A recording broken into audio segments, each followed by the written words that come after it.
100 years ago, the dark wizard Hollowell raised an army and tried to conquer the world. He was stopped by an unlikely hero, Sheriff Aesop Stormwood. As Hollowell died, he prophesied that he would be reborn twice more and rise again. Stormwood looked him in the eye and said if Hollowell did, his descendants would strike him down. Sheriff Aesop Stormwood went on to form Stormwood and Associates to make sure they'd be ready for Hollowell's returns, a private detective security and federally licensed magic users agency.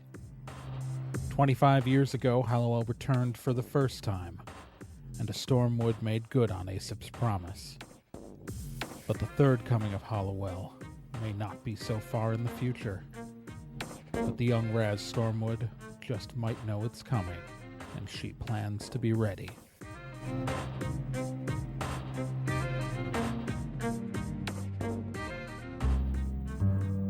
Our scene does not open on the Stormwood office like normal at the beginning of an adventure. No. Our heroic Raz Stormwood, Babbitt, and the newest employee of Stormwood and Associates, Mara Sanchez, are standing outside a bank, and Babbitt and Mara are lifting giant sacks of coins out of the back of one of the company's black SUVs.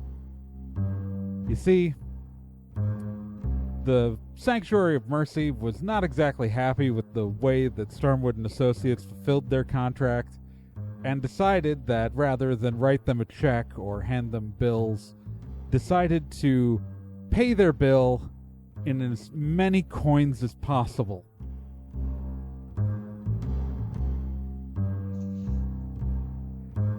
As this was largely the new employee Mara's fault, she has, of course, been drafted to help carry these coins into the bank.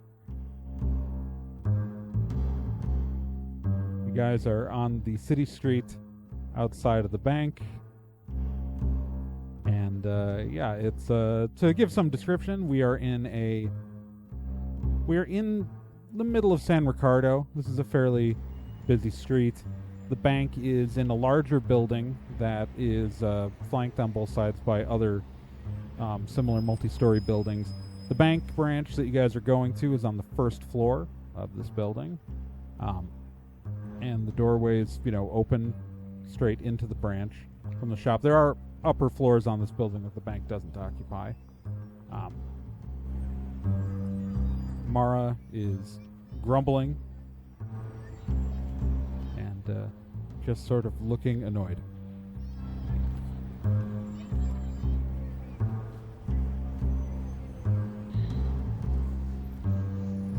Can we not contract with religious institutions from now on? Well, if we do in the future, we'll try not to piss them off. Looks at Mara. Look, there are things... He just sort of shrugs and hauls one of the burlap sacks full of coins with the logo for the Sanctuary of Mercy on it. And she is attempting to pull it out of the back of the SUV and is not doing a great job of it.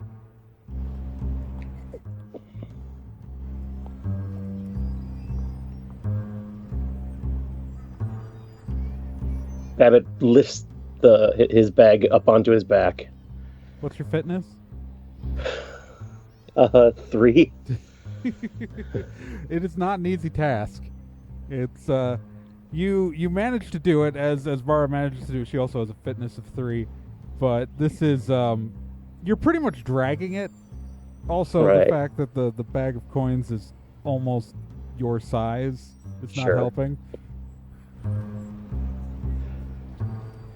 I have a fitness of 4, so can I just grab a bag in each hand and bring it in? Well, there are only 2 large sacks. Oh, okay. Never mind. You could help one of these 2 people, but you don't have to. You're the boss. Yeah, I could just lean against the van and have a smoke. Mara starts slowly dragging one of the bags to the door of the bank. Yeah, I follow her. I just look at the door, unsure of what to do now. It is a glass door that pulls outwards. Yeah. I look back fleetingly at Raz. She'll take her cigarette, toss it on the ground, stub it out with her boot, and go and hold the door open. Thank you. You guys manage to lug the coins into the lobby. So, as you enter the lobby, directly across from you, the lobby is fairly sizable. There's a tiled floor that leads to, directly in front of you, a bank of tellers. That effectively the entrance to the bank is at like the far left of the bank. So like the wall of the bank is lined up with the left edge of the door. Ahead of you see a row of tellers, and to the right there's kind of an open area with like some personal, like individual desks for people doing like loans and personal finances. And there's also on the side that you entered from, there's a row of offices, and it's very bank-like. There are a number of people in here. There are people lined up at the tellers. Then there's about 3 or 4 teller windows open. I go get in line. So Babbitt and Mara are dragging the large bags of coins, I'm assuming across the tile floor. Yep. And the horrified expression of the tellers, as all of them seem to be praying you don't line up for their window.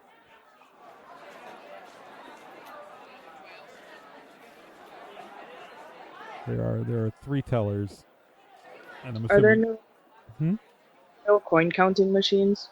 There are not any out in the public part. No.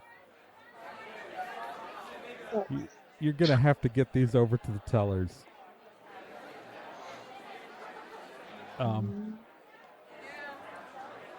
So there are about 3 or 4 people in line at each window. I'm assuming you're just going to pick the closest one so you don't have to drag it as far. Yes.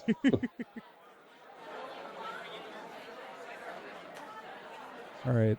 And Raz, I'm assuming you're going to fill out the deposit slip. Mm-hmm. All right. So for this part, it's just pretty much a boring everyday, you're waiting in line at the bank.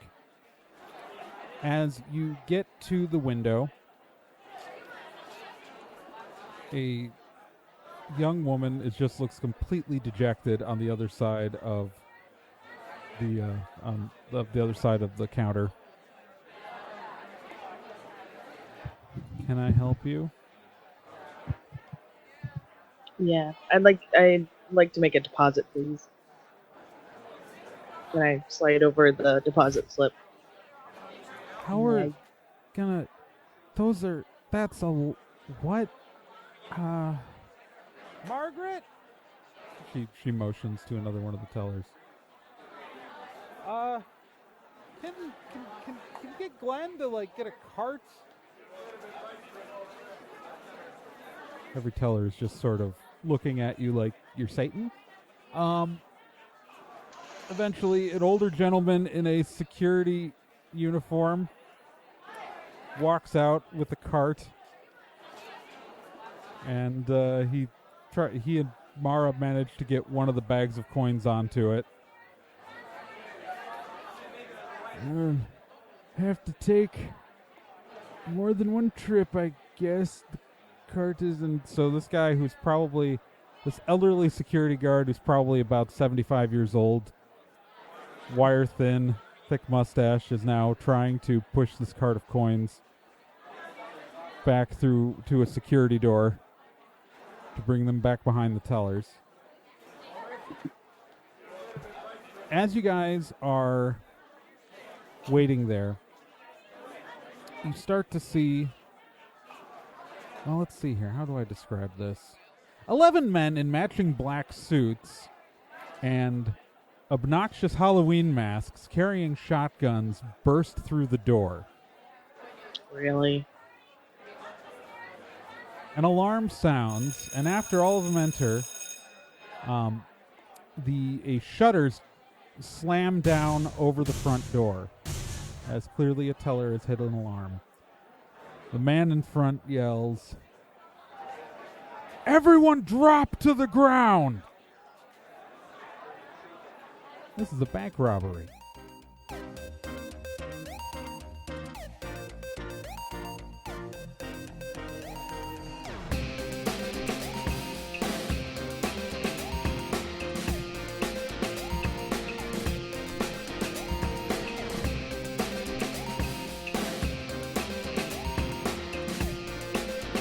If there's a problem, they can solve it. If you need to find someone, they can do it. Stormwood and Associates is a detective, security, and federally licensed magic users agency. If you need help, they'll be there. But don't get in their way, or else you'll get caught in the eye of the storm.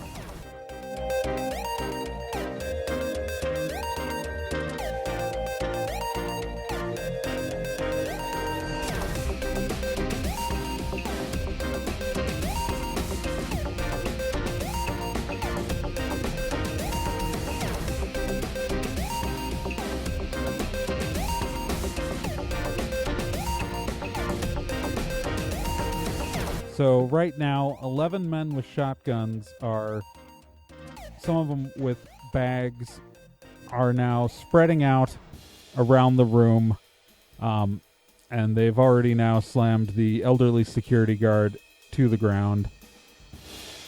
You have a bunch of guys with guns pointed at you, and I should point out, you were not allowed to bring weapons into this bank, nor a grappling hook gun.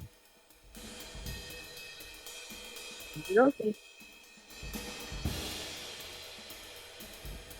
Should also mention there's probably about a dozen hostages, who like innocent people who all have guns pointed at them. Mara's dropping to the ground. What are you guys doing? It drops to the ground. Babbitt, Roll my eyes this and drop. Babbitt, I have a question. Were you still holding the bag of coins? Yeah, I think I'm probably behind the bag now. All right, so roll me a d10. Okay.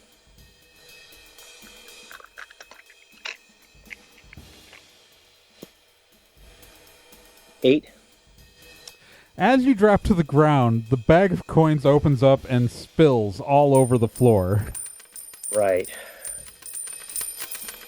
One of the lead robber just sort of looks at you and goes, "What the hell is wrong with you?"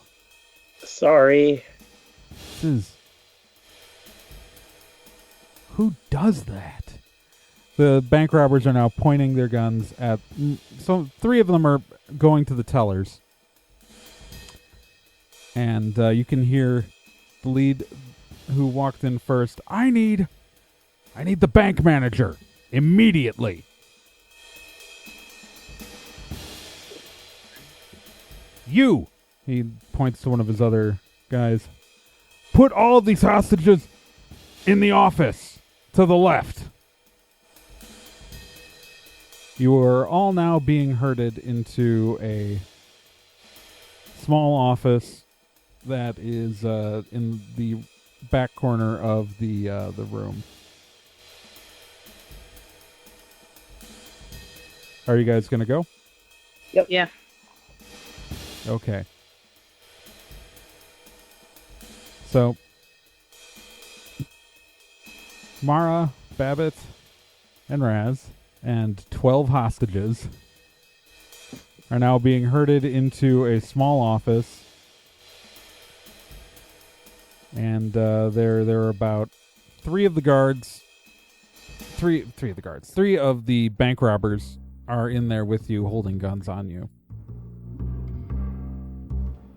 The door closes. Everybody stay still, and no one gets hurt. Unless I feel like it.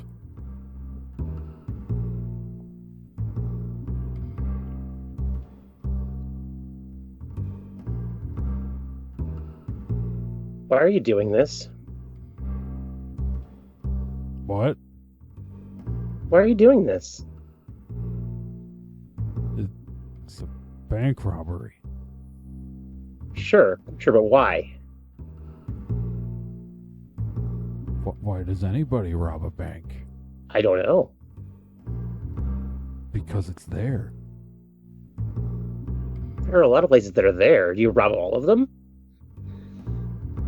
I mean, that's really a philosophical question. I mean, no. Why was more of a philosophical question. I'm asking if you rob all the places. I mean, one would hope so one day. In a life well lived. Don't you think, Leroy? The other guy, don't use my name, dude! Yeah, don't use his name. Oh, don't use come on. Leroy's name. Don't you use my name either, little guy. Sorry. Hey, Leroy, what's his name? Fair's fair. You can tell him my name. It's okay. Don't want to tell him your name. We don't want to tell him any of our names. Are you ashamed of me? I'm not. What?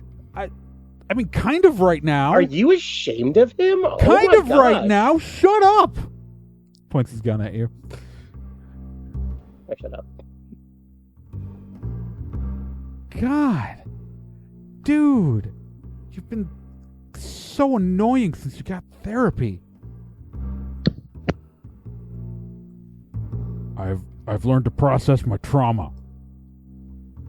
Maybe you would be happier if I figured out that I want to do this because of the challenge and how it makes me feel, and that it's no longer just some sad excuse that I need the money, because we know we don't need the money. I need the money. You don't need the money. You're fine. I really need the money. I like having kneecaps. You have a gambling problem, Leroy. Stop using my name!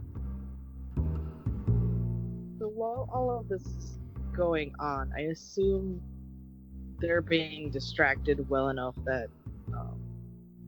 Okay, quick question. I assume there's a desk in this office? There is. So you guys are kind of been herded behind the desk. There's a desk with a chair, and then there are two chairs on the other side of the desk where a potential client could sit down and talk with the person whose office this is. Cool. I'd love to try to totally investigate that desk while the guards are distracted. While the robbers are distracted? Yeah. Well, okay, so roll me a d10, because there's still a third bank robber in here who isn't part of this conversation, so we'll see if he's distracted by the conversation. 2. Roll it again, because I also rolled a 2. Oh. 5. So you go to investigate the desk, and the third robber just points his gun at you, and just stop. What are you doing? Just curious. Well, you could just curiously keep your hands off of the desk. You could curiously keep your gun off me. He approaches you, and he's got his gun right up near your face. Excuse me?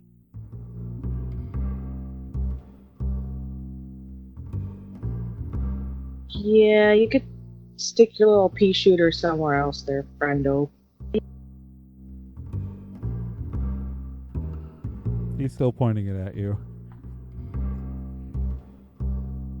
And at this point, I think Mara is going to actually have to do something here, because she's annoyed. So Mara's standing right next to you. And is also within arm's reach of this guy. and she just sort of rolls her eyes. Mara is, to kind of give, in case listeners don't remember what she looks like, Mara is kind of, at least currently, she's about 5'4", blonde hair, and she's wearing a large, oversized cardigan. And Mara is not exactly a nice person, and she's going to, Mara has a device on her. She is going to use a sweep move. She is going to... oh yeah, I should mention Mara's also wearing a pair of white gloves with silver tips on the fingers. And there's some sort of arcane symbol on the back of her hands. That like on the back of the hand of the glove. I should point that out. Mara just sort of rolls her eyes and says, "Enough." She throws her hand forward, grabs the guy's his left forearm, which is holding the barrel of the shotgun, like it's on the stock, like yeah, because like the right hand's by the trigger, the whatever. I might be using the wrong terminology. Gun experts, feel free to write into the show and not tell me how I was wrong, because I don't care. She grabs his forearm and, triggering a small device that is not exactly seen and hidden by the large oversized cardigan, electric shocks erupt from her hand, and she yells, "Shocking grasp!" And he is going to, he is going to be electrocuted if you guys agree that works. I do. Yes, I do. All right. So that is a sweet move. And that's sweet move damage. So that is combat plus level. That's a melee attack. Yeah, he's down. The gunman drops to the ground. Mara grabs the shotgun and tosses it to you, Raz. Excellent, thank you. Nice to have another magic user. Roll initiative, everybody.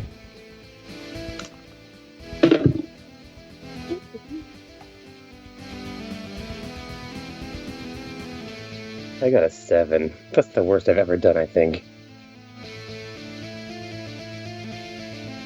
I got a 15. Which is the best I can. And Mara got an 11. All right, so Raz, you're up. I assume the other two guards are startled by what just happened. They've stopped talking. They are in process of turning their guns on towards you. Cool.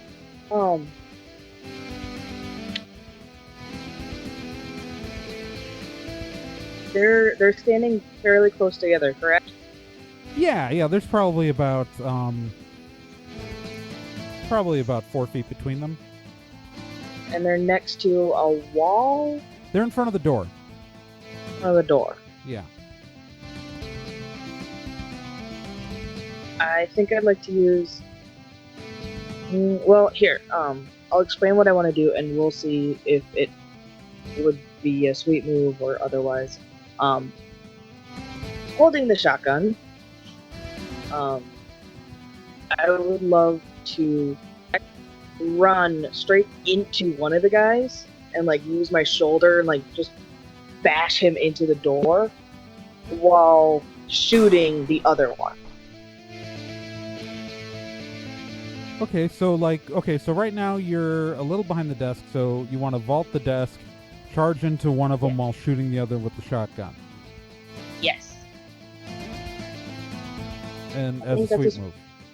Yeah, for sure. That sounds like a very good sweet move. I'm going to have to figure out how damage is going to work in a moment here, but I think that works. Do you think it works, Kyle? Yes. Yep. All right. So no matter what I have to decide whether or not this is range damage or bare hands damage. What is your so the first person you're going to hit is going to be bare hands, but the second person you're going to hit is a ranged attack, but they're both fodder. So first off, just roll me a d10. 9. Yeah, so no matter what stat we were using, they'd both be down. So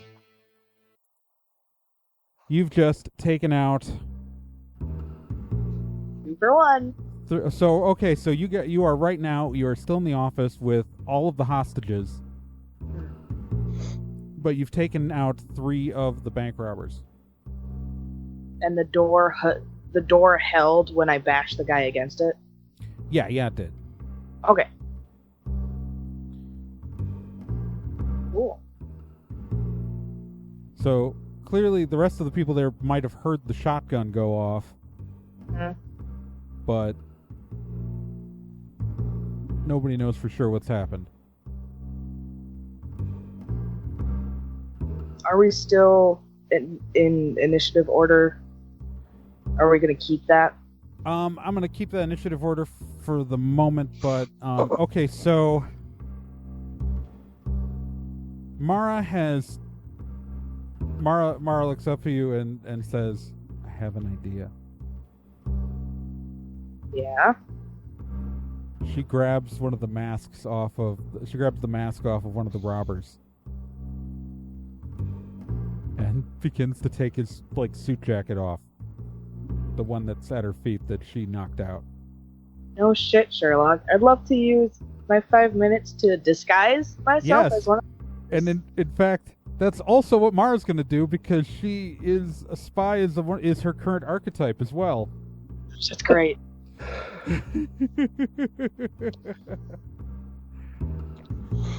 And thanks to your spycraft, somehow magically you're going to blend in as one of the robbers now. Babbitt, you are way too short. Yes, I'd like to quick look around for a melee weapon, perhaps a golf club or a letter opener. Okay. Roll me a d10. 2. You find a pen. I find a pen. Okay. Are these drop ceilings? Ooh, that's a good... So, in the office it is a drop ceiling, but the lobby that it opens to has a much higher ceiling, so it's not like... it doesn't line up with the... So, you might be able to drop into a different office. Yeah. Because there's a row of offices here, but you can't get out into the lobby that way. All right, I would like to get up into the ceiling. Okay. You pull yourself up into the drop ceiling, and you can tell that you there is a wall where to the main lobby you expected there to be, but it does look like you could drop into a different office. Sure. Okay.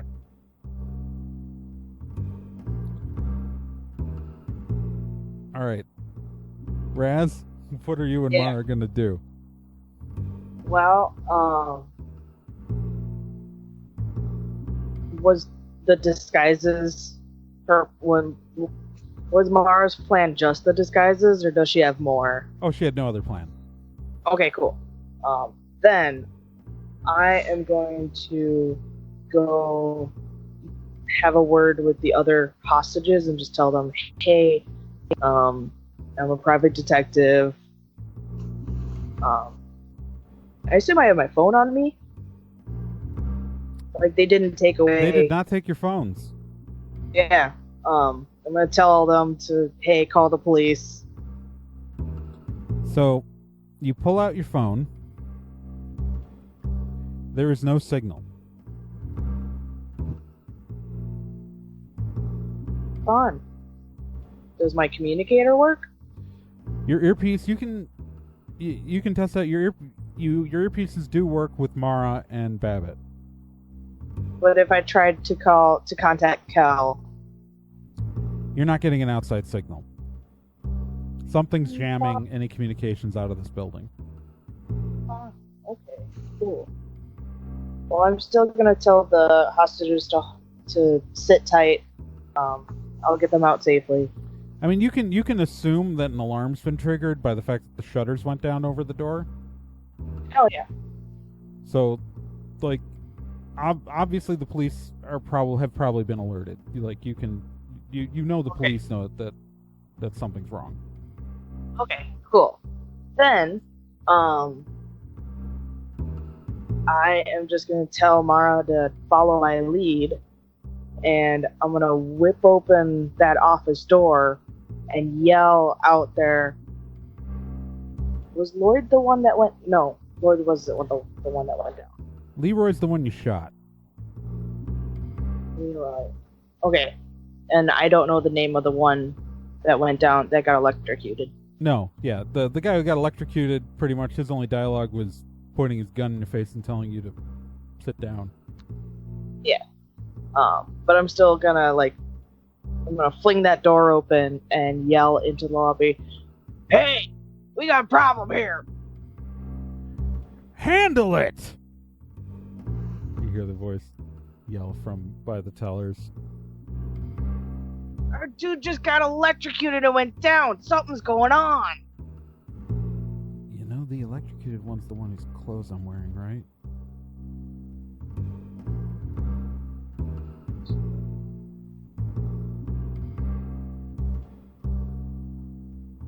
So, the guy by the tellers just kind of shrugs and motions for one of the... You can see... So right now, looking out into the lobby, you can tell that one of them is still standing by the tellers. You can't see the tellers anymore.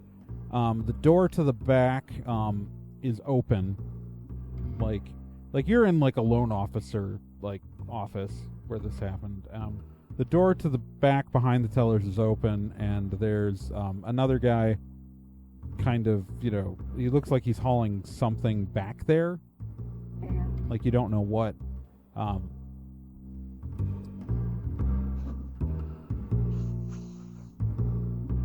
The guy by the tellers just yells, "Just don't kill all of them!"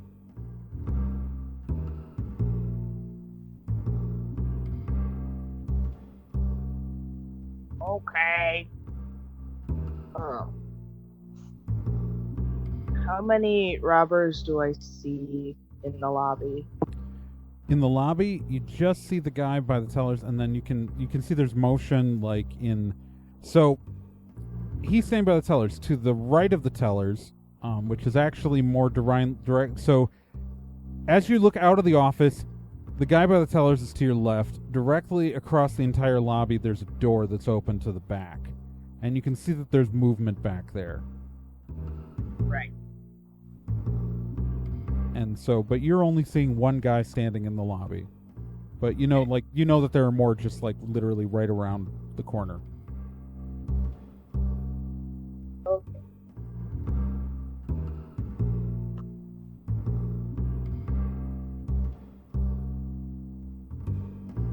Dan thinks that solid snaking it would be most effective. But Ken is also worried about being seen choking out a fellow robber.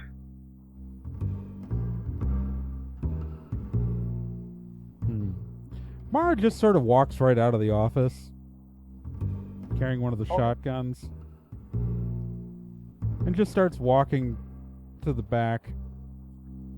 The guy by the tellers goes, "What are you doing?" She just looks at him and says, "I need to take a piss." And he just sort of shrugs, and she just walks right back into the back. Awesome. What are you doing, Babbitt? I'm going to make my way to the next office and carefully lift up one of the ceiling tiles to look in. Yeah. So there's an office. So you're in the roof, you're in the ceiling. Assuming you were facing the lobby, if you were facing the door and you went up there, you can actually see that it goes both to the right and to the left. You know that to your left there are more offices that you saw. The lobby ended to your right, and so you don't know what's in that direction, but there are other things. Okay, I want to go that unknown direction. To the unknown direction? Okay. Yes. So, you remove a tile. Are you going to look before you drop in? Yeah, I'm looking. All right, you see what looks like, it's an empty lunchroom. Like, there's a couple of tables with chairs, like a sink and some fridges. Right. It's the employee break room. Yep. I want to look for things to pierce people with. Okay, so something better than your pen. Are you gonna? So you're dropping in and you're gonna look in here? Yeah. All right, roll me a d10.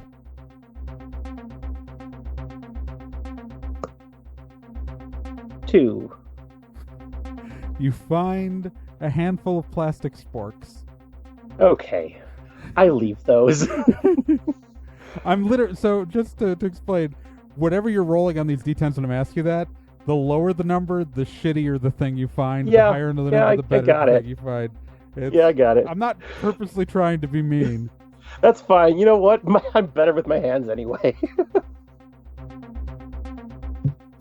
So you are right now in the darkened lunchroom. Yep. There's a door in front of you, and it's closed. Okay.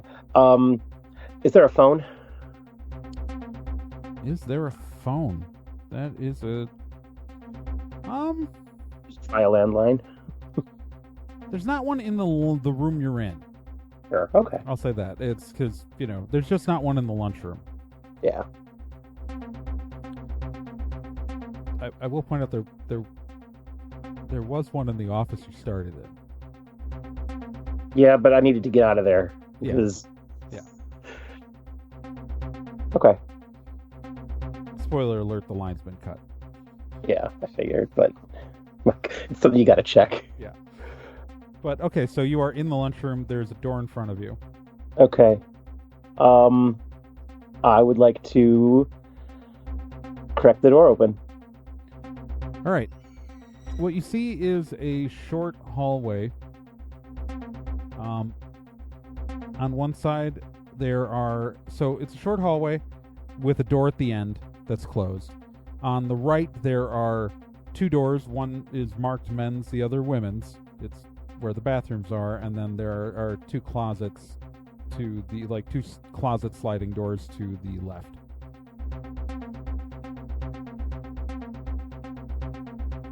Okay. Like look in a closet. You see a bunch of coats where the employees put their coats. Okay. Anything else? Some shoes. Like some of the, like some sneakers where like clearly some of the female employees switch shoes when they leave work. Okay. You looking for anything else? Are you looking for something useful? Is that what you're saying? I'm just looking. Yeah. Roll me a d10. 10. You find in the pocket of one of the coats a good-sized switchblade. Oh. Okay.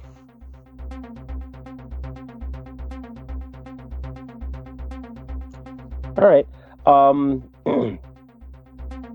gonna go looking around up for other stuff. I'd like to try to stay hidden. Okay. Are you gonna hide?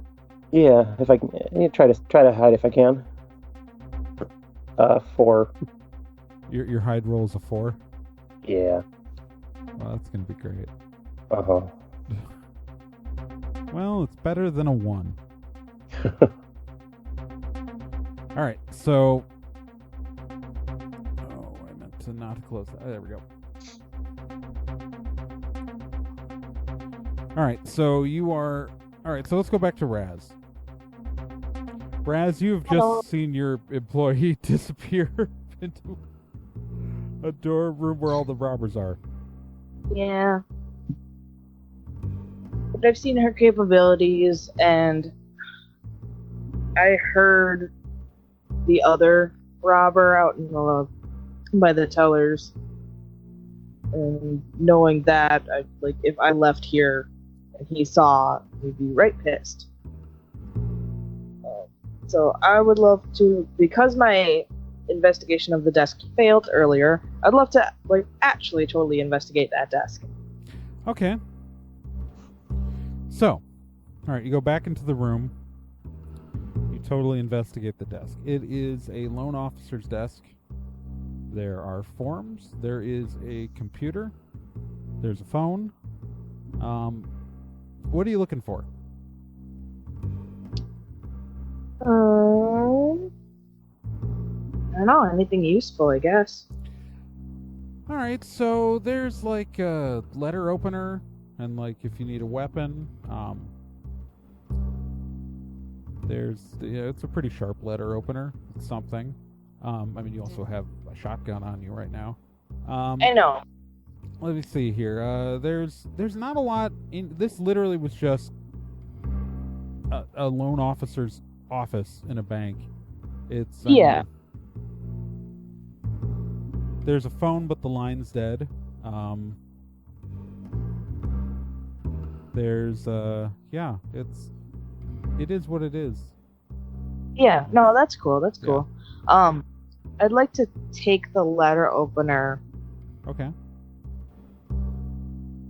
Because I want to see if I can I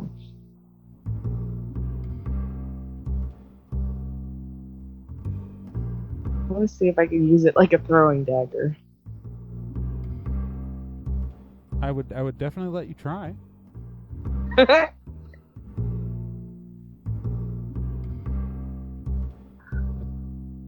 I mean, it's sharp. It's metal.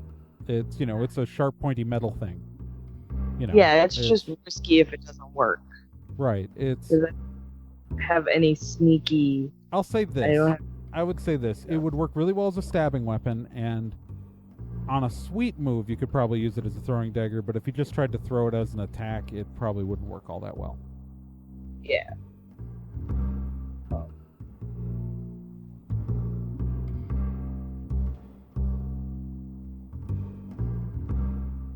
I mean,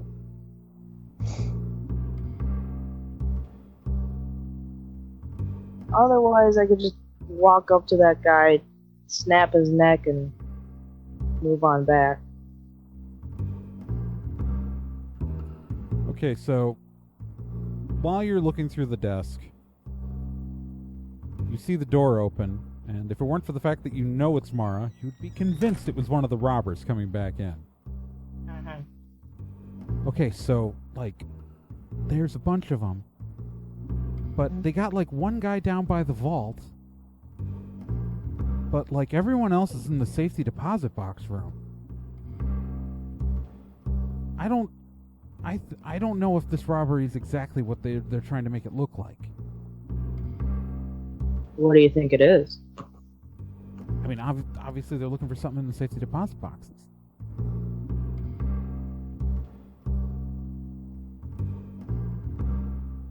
Okay. Interesting. Well, now that she's back, I'm gonna tell her to hang out, and I'm gonna head out and, to the back. Okay. So you walk out. So you're gonna walk out of the room. Yep. Okay. You walk out of the room, and the guy by the tellers is just going, "So what are you doing now?"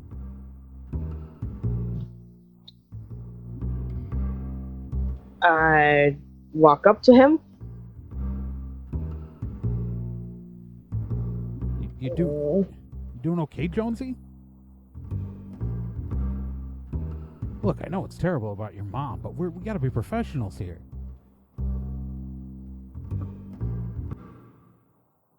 Can I choke him out?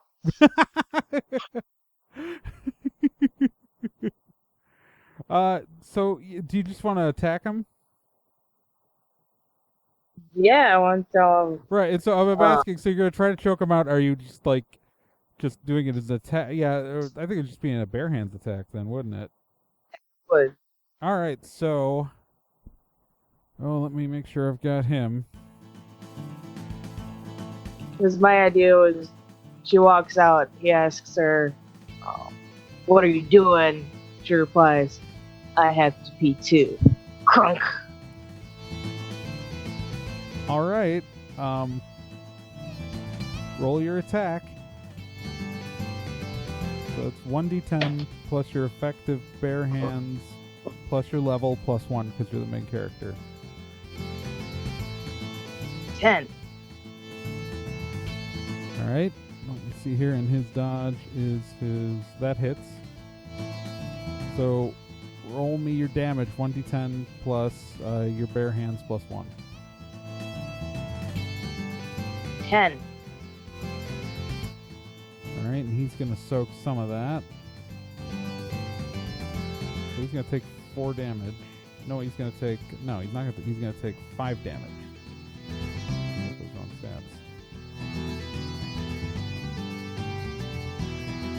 He's going to punch you. Okay. And so that is...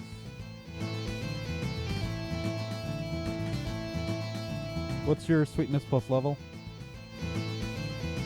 6. He's going to hit. And then he's going to... His damage is 8 minus your soak. So 8 minus your fitness plus level. It's 4. So you take 4 damage. Okay. We're back on you. You're choking him so he can't cry out. Yeah. So are you going to keep choking him? Yeah.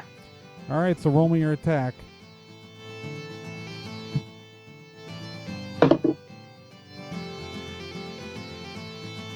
$11. All right, that'll hit him. So roll me your damage. So, yeah, 1d10 plus your bare hands plus 1.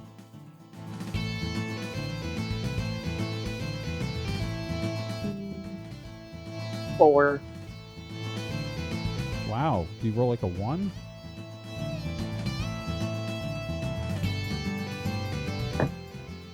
No, I rolled a 2. Okay, well, My bare hands. Yeah.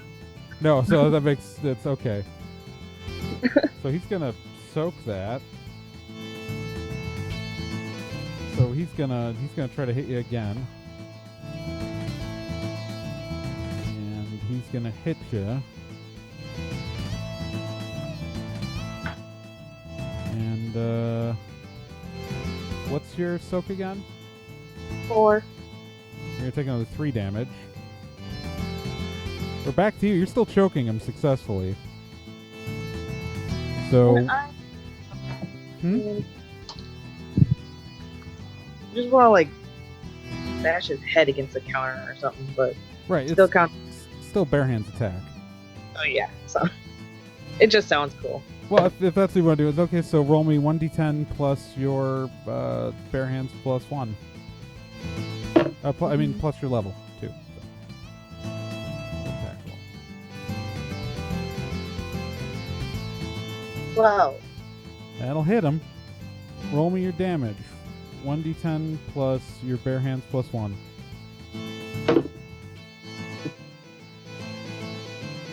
Eight. He takes 3 damage, so he's looking pretty beat up, but he's still standing. Take a while. Well, you're getting there. It's just that he's not a fodder character. I know. He's never been he's never been re-archetyped, so he still can only take 10 damage, but you've got him at 8. So it's like it's not nothing. It's just, you know. I mean, yeah, and moving him. He's going to try to hit you, and he's going to miss because that was the worst roll he could have made. So it's back to you. More choking. Ooh. Probably gonna hit. So what was your? I rolled a 9, so it's 13 to hit. Yeah, you definitely hit. All right. So roll me your damage. My hits are always really good, and my damage is not great. That's the way it works. 5. 5. That 5 is his soak. So Yeah. he's gonna try to hit you again. He does, because that was a 10 on the roll. What's your soak? 4. All right. You're gonna take. So he got 9 damage. So you're gonna take 5 damage. I'm not feeling great. What are you at? 3? Oh, 3 left? Or Yeah. okay. Wait, how much damage have you taken?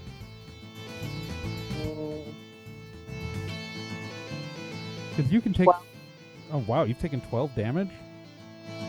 4 plus 3 plus 5. Yeah, no, I guess. Yeah. You gotta. So it's at you. I mean, the good news is that you can't get killed in this. You can just get knocked unconscious. Yeah. But it just sucks. Like, even if I try to, like, sweet move, there's no guarantee that it's going to be more. right, but you just need to, like, literally, you just need to get 2 more damage on this guy. Oh. Alright, let's try it. I rolled a 1. On your attack. Yeah. So what's your what's 1 plus what's your effective combat skill for bare hands? 1. That's a 5. 5 does not hit him. Oh, you're so lucky he missed on his attack. So you both just are like whiffed on that one. Yeah. So it's back to you, Raz. Let's try and do down.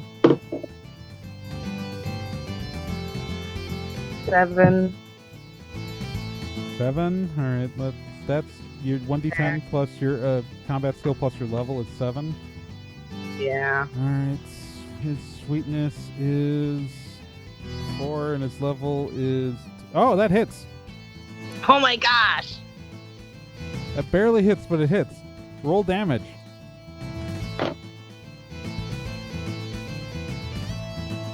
5. 5. So 1d10 plus your bare hands plus 1 was 5. Yeah. All right, he soaks that. He misses. Again, you are getting lucky. You are so I want to explain to the listeners at home exactly how statistically unlikely I keep rolling this poorly for him is. It is very unlikely because attack rolls are stacked to make sure they always hit. So him missing is very statistically unlikely, but it is what has happened. And so we're back to Raz, the luckiest person on Earth, apparently.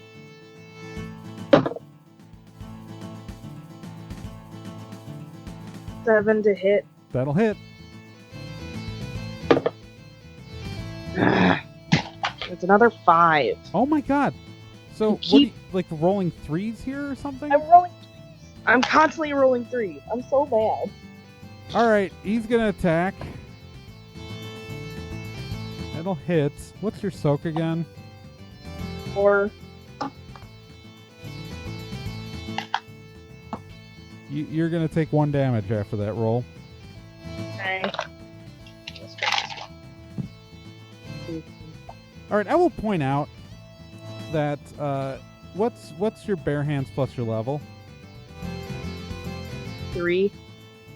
He has 8 damage. If you do 2 more damage to him, he is down. If you successfully pull off a sweet move, he is down. Oh.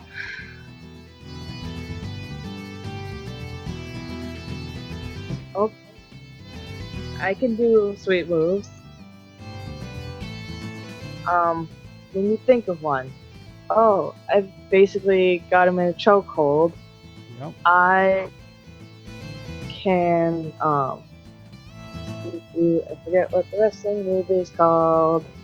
They basically just slam him on the ground with me on top of him. Yay! Does it work? Yeah. All right, you successfully body slam him or some other complex wrestling move, and it looks really cool. And he is down. Oh. That was the most frustrating fight ever because y'all kept missing each other. And it just kept going. Like, if you had gotten knocked down, I would have had Mara come in and drag you out of there or something. You know what I mean? But, like, and we would have had to, and you would have, but here's the problem. You are right now beat to shit.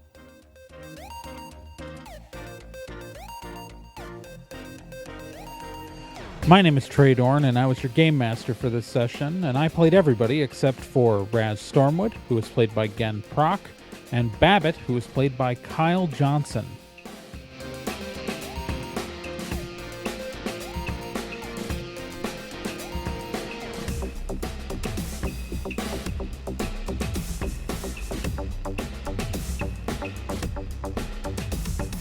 Stormwood and Associates is a production of Nerd and Tie. You can find more information at nerdandtie.com/Stormwood. You can also find us on social media at Nerd and Tie on Twitter, nerdandtie.tumblr.com, and facebook.com/nerdandtie. This podcast can be subscribed to on anywhere that major podcasts are found: iTunes, Spotify, Stitcher, Podbean, and quite a few other places, and anywhere that takes an RSS feed as well. To be continued.